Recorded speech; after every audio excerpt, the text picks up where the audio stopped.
Now to our big story at 6. A Yakima County Superior Court judge has ruled that the petition to recall the Mabton mayor will move forward. But Apple Valley News Now's Emily Goodell tells us there's now a second petition filed against her. Back in July, the majority of the Mabton City Council started up the process to recall Mayor Rachel Ruelas. A judge this week ruling the recall process moved forward, finding the petition had factual and legal sufficiency on 2 of 6 allegations. 1, the mayor's failure to adopt a 2024 budget as required by state law. And 2, the mayor reportedly using her position to secure special privileges by using the city website to advertise her personal business. Now, a Mabton resident filing a new statement of charges with the Yakima County Auditor's Office asking to recall the mayor. The reason for that was because I feel like she's doing some things that are a little bit illegal.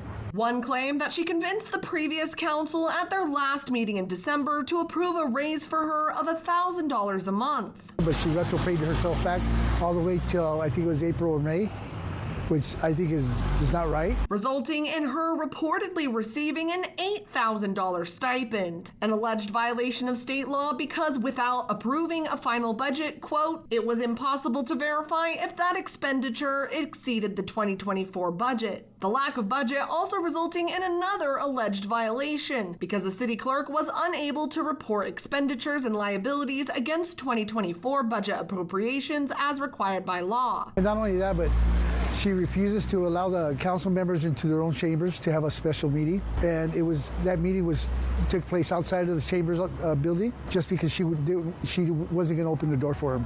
The petition also claims the mayor restricted council's access to the city attorney, pointing to a letter from the attorney sent to council on May 10, 2022, where he says, quote, I will not take any calls from or hold any conversations such as through email with individual council members. It's unfair. The council members should be aware of everything that's going on, but she keeps a lot of stuff away from them. You know, and that to me, as a resident of Mabton, it's not right. The 2 recall petitions going through the process as separate cases. On the first case, the mayor has 16 days to file an appeal. If there's no appeal, then they have 180 days to get the supporting signatures. However, it only requires 58 signatures, so that probably won't take all that long if that's what's going on. Once the auditor's office verifies those signatures and certifies the petition, they only have 45 to 90 days to hold an election. There is a prohibition, though these type of elections cannot occur between a primary and a general election, so we're automatically talking about next year. So there could be an election, as early as February, if not earlier. If both petitions make it that far, we may entertain the idea of requesting the court to consolidate those questions into one question, because, do we want to conduct an election with 2 questions on it, or do we do elections for each petition? I don't know yet because it hasn't worked its way through the process.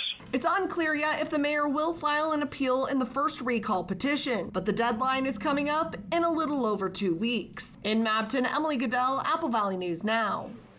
Okay, Emily, a hearing on the second recall petition has been set for August 27th in Yakima County Superior Court. Of course, Emily will stay on this story.